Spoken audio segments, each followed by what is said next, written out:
Good morning, everyone. It's a pleasure to be here to present one of my research work as part of my postdoctoral research. May I consider myself as an icebreaker or presentation breaker? Well, so my topic for this talk is local ecological knowledge and perception of forest ecosystem services in Managasha Suba Forest in central Ethiopia.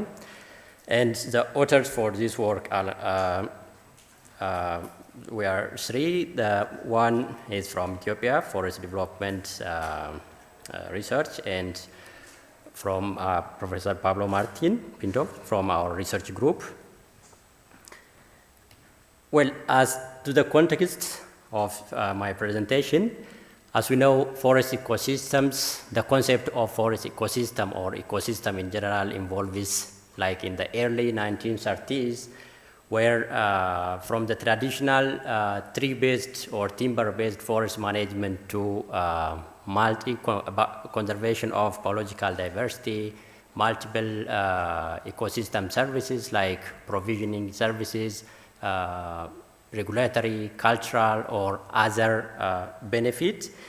But this provision of different services or benefits result in experiencing threat to the forest resources, especially in developing countries and in my context in Ethiopia, where people depend on forest resources for primarily for wood-based products.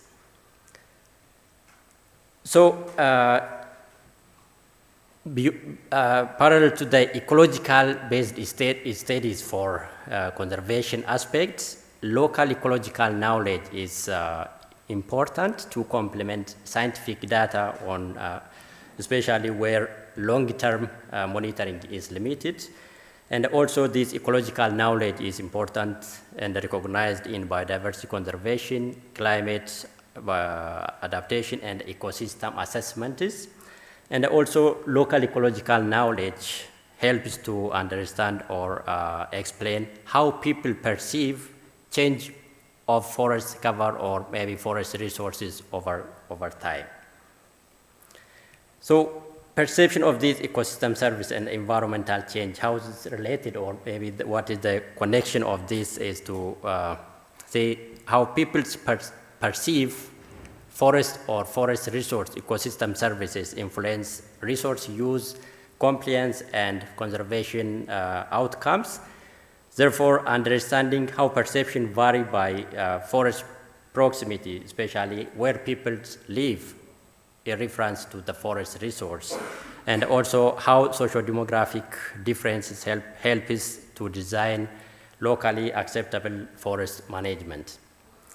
So my study area is the Managasha Suba Forest. Is one of the oldest protected forests in central Ethiopia. And also this forest area is under high human-forest interaction.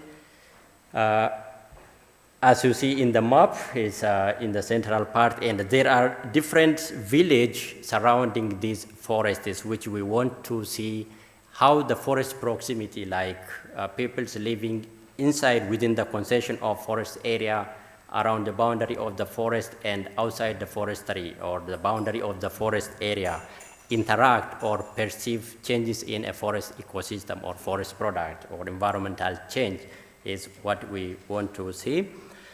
So as the knowledge gap, or why this study is that, as we know, these ecosystem services or change in forest cover is limited, especially the empirical evidence and on how forest proximity shape local ecological knowledge, and the perceived forest ecosystem services limited.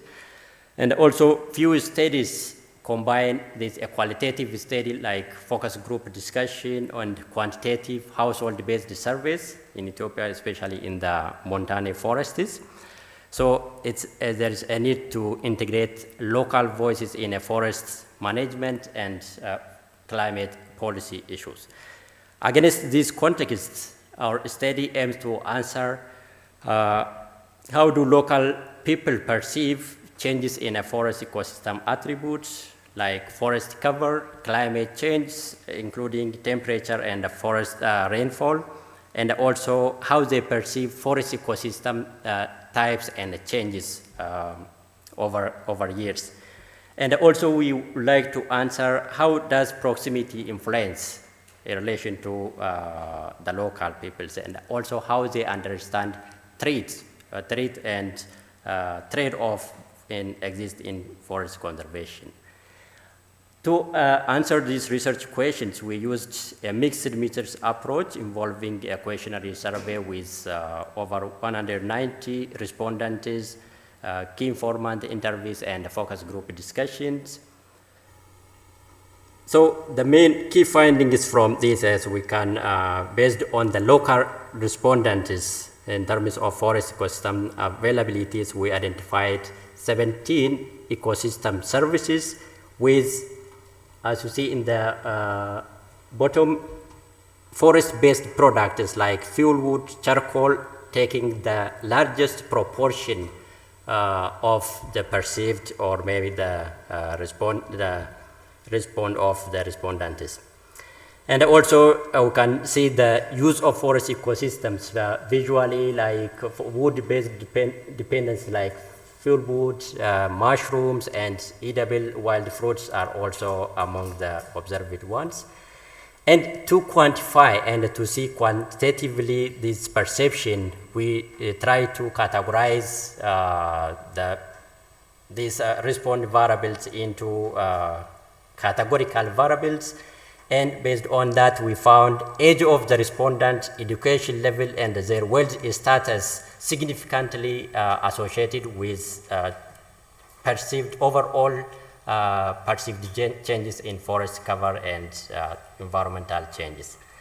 And also among the significant predictors based on regression analysis, we found education and age is significantly associated for forest cover change, rainfall, and forest ecosystem changes. And also the qualitative analysis, like the focus group discussion, the elder people perceive their experience, lifetime experiences, as previously the forests are thicker and the rainfall are more reliable, but nowadays there is hard to find these wood-based products like medicinal and fuel wood. And also when we see forest proximity is found to be significantly influencing, being inside the forest on the boundary and outside the boundary, which also related with, associated with different ecosystem services. Like people inside the forest area are depending on wood-based products, whereas the people outside the area are depending on environmental services. And the chairs are showing me the time. And just to highlight only on the perceived threats and conservation trade-off. So as you see in the first graph, it's highlighting threats. We see across the proximities, and the main threats found is agricultural expansion and encroachment, whereas one interesting point here to share with you is like the trade-off for conservation is that people living inside the forest fear of the trade-off is wildlife crop damage as the trade-off forest conservation. Whereas people on the boundary highlighted displacement fear as a trade-off for forest conservation, whereas people outside the forest area indicated limited access as a trade-off for forest conservation. So these are some trees and locally suggested forest management practices like alternative source of energy, fuel wood, afforestation, buffer planting is participating local community in the forest management as locally suggested forest management practice. Key takeaways from this, forest proximity shapes perceived forest ecosystem services, threats and the trade-off. Age and education, wealth influence how climate and the forest ecosystem change are perceived. So mixing these qualitative and quantitative studies can complement or strengthen long-term ecological study. Thank you very much, and sorry for taking much time.